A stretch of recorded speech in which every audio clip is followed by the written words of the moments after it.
Hi, everyone. The content for this week is taken from Chapter 1 of Words Their Way, and the topic specifically is developmental word study. Marianne Wolf suggests it all begins under the crook of an arm in the comfort of a loved one's lap.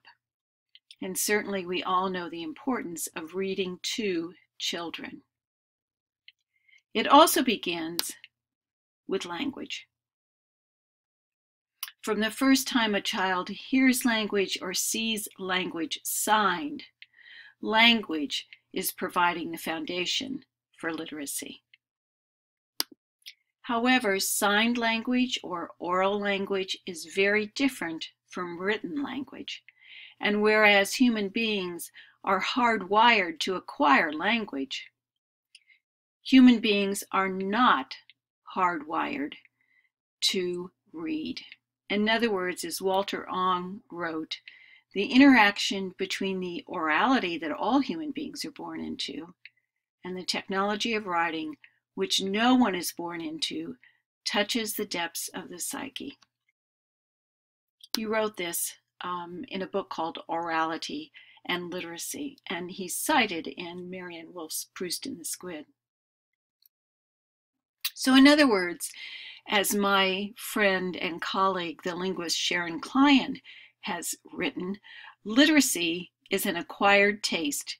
It must be taught. And I hope I don't offend anyone with the picture there.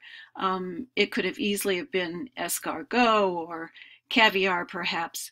But the point is that none of us, unless we are taught or have considerable opportunities with text, are going to learn how to read. Therefore, it's up to us, teachers, to make that happen. And I think in order for that to occur, I've isolated or identified three key ideas. One is that educators must have knowledge of the reading process. Sir Edmund Huey wrote in 1908 that to completely analyze what we do when we read, in other words, what is it that's going on in our heads when we read, what is the reading process, would almost be the acme of a psychologist's achievements, as he was a psychologist. For it would be to describe very many of the most intricate workings of the human mind, as well as to unravel the tangled story of the most remarkable, truly perhaps one of the most remarkable, specific performance that civilization has learned in all its history. He wrote this in the Psychology and Pedagogy of Reading at the turn of the last century. A second concept is that educators must have knowledge of English orthography. And orthography means spelling. As Louisa Cook Moats writes, English orthography represents phoneme-grapheme correspondences and meaningful word parts. Thus, it is said to be a deep orthography and is more difficult to read and spell than other languages whose orthographies directly represent correspondences between sound and print. And we'll come back to this notion of this being more than just phoneme-grapheme correspondences, of it being a deep orthography, unlike Spanish or Finnish. But it also, even that phoneme-grapheme correspondence is very complicated and difficult for children to learn. She writes more about this in a book entitled Speech to Print, Language Essentials for Teachers, and I recommend it to you. It's an interesting read and provides a lot of important information for us as educators. And finally, educators must have knowledge of how children learn to read and an understanding that that path is predictable. For a while, it was thought that children who were developing reading skills typically were perhaps in some ways different from children who were at the time considered dyslexic or struggling to read. But now we know that children who are struggling to read go through these same stages as children who learn to read more easily. This notion of reading stages was perhaps best articulated by Jeannie Shaw in her book Stages of Reading Development, written in the 1980s, and it's from that book that the following quote comes. And this may not mean so much to you right now. I'm not going to read it, but hopefully by the end of this series of slides, it will be more obvious to you what Jeannie Schaal is talking about. She was a champion in the area of reading instruction, worked at Harvard, and founded the Harvard Literacy Clinic, and wrote a great deal and conducted some very important studies. In the 1970s, wrote Learning to Read: The Great Debate, in which she argued early on for phonics instruction. So let's start with that first one. Educators must have knowledge of the reading process. A way to understand the reading process is to look at reading models. And these models are visual representations of word perception, sentence processing, text comprehension. In other words, as I said earlier, what is it that really goes on in our heads when we read? One of the first models of reading was proposed by Goff. I believe his first name is Philip Goff. As you can see, it was influenced by, this was in 1972, so the early 1970s, when computer science was just really beginning to take off. The visual system recognizes an icon or an image, then is sent, and I apologize for the fuzziness of this, to a scanner that then begins to recognize patterns, perhaps even letters. This then goes to the decoder, which applies to it some understanding of a grapheme-phoneme correspondences, and to a phonetic tape, that sort of sub-vocalization, to the librarian, who looks up sort of what are the words of the language into short-term memory, or I believe it's called primary memory then, and then to Merlin the magician, who works his magic, sends it off to the place where sentences go when they are understood. The editor then applies what Goff calls phonological rules, which then translate into articulatory movements, and we have the pronunciation of the word. Pretty basic, linear, one direction, no interaction. It's called I believe it's called 1 second of reading. Contrast that with Hollis Scarborough, who works at Haskins Lab, I believe, which is at Yale. And her model looks like a model which you see, or looks like a picture which is provided, I believe, in the first page of Words Their Way, which is also a rope.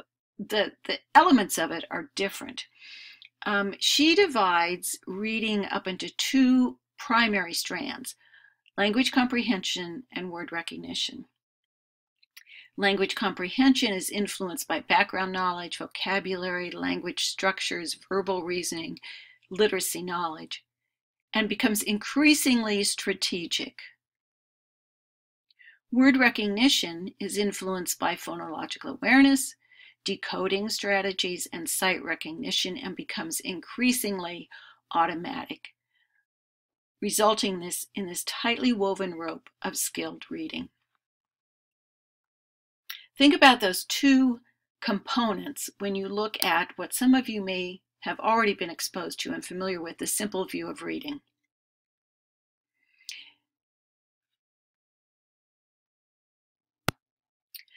The simple view of reading was proposed by Philip Goff, the same Goff that proposed that 1 second of reading model that we looked at previously. That was done in the early 1970s, this done in the mid-80s. It's much more sophisticated. They propose that, in fact, reading comprehension is a product of decoding and language comprehension, not so unlike Hollis Scarborough's model. In the Goff and Tunmer model, the simple view, decoding is dependent upon efficient word recognition, rapid recognition of all words, sight word reading of phonics. Language comprehension involves vocabulary, background knowledge, language structures, verbal reasoning, and reading comprehension is defined as the ability to understand written language, to derive meaning from individual and related multiple written sentences. What it has and where it has some real utility for all teachers, I think, is in the categorization of reading difficulties. So students can have decoding problems, students can have language comprehension problems, or students can have problems with both decoding and language comprehension difficulties.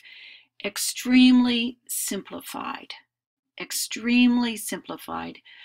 but does, for me anyway, provide a framework where, at least to begin, making some assessment decisions and interpretations. So first, I believe it's important for all of us to have an understanding of reading processes. Second, I think it's important for all of us to have knowledge of English orthography and the fact that English spellings reflect the multiple historical influences on the English writing system. We'll come back to this later on in the semester, but some of the early writing systems were cuneiform. This is an example of a Sumerian clay tablet, 3300 BC or so. Early writing systems we know were the Egyptian hieroglyphics, which were logographic, but they also included some markers and also made reference to sounds. What our system reflects is an alphabetic system. And the alphabet was really invented about 1,000 years ago, more than 1,000 BC, so 3,000 years ago. The Phoenicians had a system for the consonants. They had symbols for the consonant, what we consider the consonant sounds.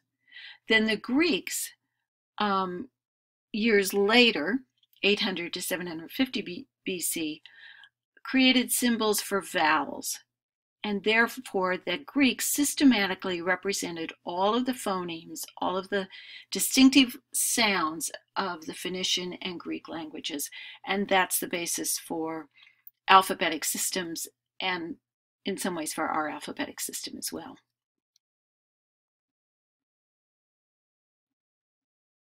In an alphabet, letters represent sounds, and specifically phonemes, distinctive language sounds that make a difference in the word. So the difference between cat and bat is one phoneme, the k or the ba. The D represents da. In this case, the C represents the phoneme ka. However, it's not always that simple, right? So sounds are represented by multiple letters and letter combinations. So k can be represented by C, CK, or K. And S, as in sausage, can be represented by S, or two letters in combination, CE and CI. So letters and letters in combinations also represent multiple sounds. This happened because the English orthography, the English alphabet, has evolved over time. And Baer et al. Talk about it in terms of three layers of English orthography: the alphabet layer, the pattern layer, and the meaning layer. The alphabet layer represents Old English and the language of the Angles and the Saxons. It consists of the most common 100 words in Old English, and it also is represented by consonant words, where the sound-symbol correspondence is relatively direct. The pattern layer occurred because English evolved, and also because the Norman French conquered England in 1066, and they brought with them the writing system of the aristocracy. And they brought with them some sort of new ideas that needed some new language to capture it. So ideas about values and legal concepts, if we were going to write them down, the written language had to evolve. And because of this, words are not always spelled the way they sound. And then finally, during the Renaissance, many, many words entered the English lexicon, and there had to be words included in the English language in order to capture the art, the science, the inventions, the discoveries of the Renaissance. And so in this meaning layer, we pick up Latin and Greek roots and affixes. This is the way it looks in Words Their Way. And this is how it sort of plays out in terms of the English writing system. So Anglo-Saxon words are words like sky and earth, words that represent things that were important, very important, family, animals, where they lived. Function words like were and want, those 100 most common words, and regular words like bat, sit, and ran. The inclusion of Norman French introduced the soft C and the soft G sounds, long vowel sounds, and other vowel combinations. So you have bat. Now, how do you distinguish that from, say, a new word, bait? You can't spell it the same way, so you have a vowel combination, and so on. Latin meaning and Greek meaning are multisyllable words with either Latin roots or Greek combining forms and accompanying prefixes or suffixes. So that's a quick look at the English writing system. Now, what's interesting about it, I think, is that it informs this third notion that we should have knowledge of children's reading development and that it follows a predictable course, a predictable route, if you will. And in fact, that route mirrors the historical development of the English writing system, English orthography. So if you look at Tawanda, age 6, spelling wife, today, and heaven, it's not that different from the way in which an Anglo-Saxon might have spelled it. And so Bear et al. Call beginning readers and writers little Anglo-Saxons. Anthony, age 8, spells words young, sweet, root, and crop, much the way the Norman French would have added the pattern layer, taken from Chaucer. And then Julian, at age 14, his writing mirrors the writing of the Renaissance in the words discord, follow, and music. So now let's look at that quote from Jeannie Shaw.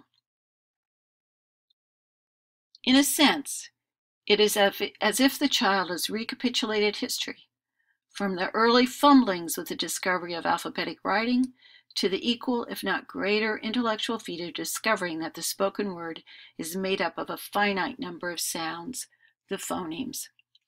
Or, as Bear et al. Suggest, as students learn to read and write, they appear to reinvent the system as it was itself invented.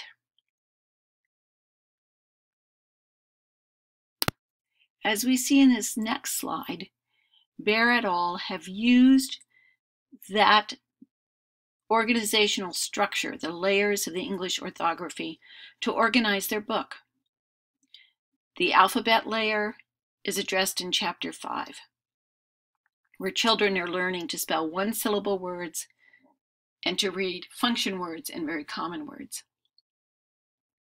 The pattern layer is addressed in Chapter 6, where children are learning to differentiate between the soft and hard sound of C and G, long vowels, and vowel combinations.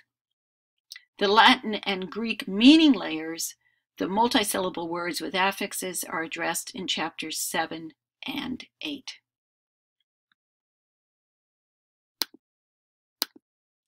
The authors provide an overview of this organization in their video developmental word study. I encourage you to log on to the Pearson Toolkit and to view it. It's a nice little summary of what we've been talking about in this particular video. Now here's this week's exercise. It's considered an open sorting task, and it reflects Bear et al.'s developmental model. At the top is the template in which the categories and the information at the bottom fit. Your task is to figure out how they fit in this template. The headers are in the shaded columns, or the top row of the shaded columns. So you must figure it's considered an open sort because you have to figure out what the major categories are, and then you have to figure out the concepts that fit under those major categories. They need to make sense both horizontally and vertically. Now you can do this one of two ways. You can download it and you can write them in and then erase it. Or you can actually do it as you would do a sort with students, which is more interesting and more fun, but maybe not something you want to engage in. And that is you simply cut out these different concepts underneath. So you cut out spelling stages, you cut out Old English, and then you move them around and fit them into the template. Either way, when you're finished, take a screenshot of it and upload it into the exercise folder for next week. And that's it. That's a developmental word study. Thank you.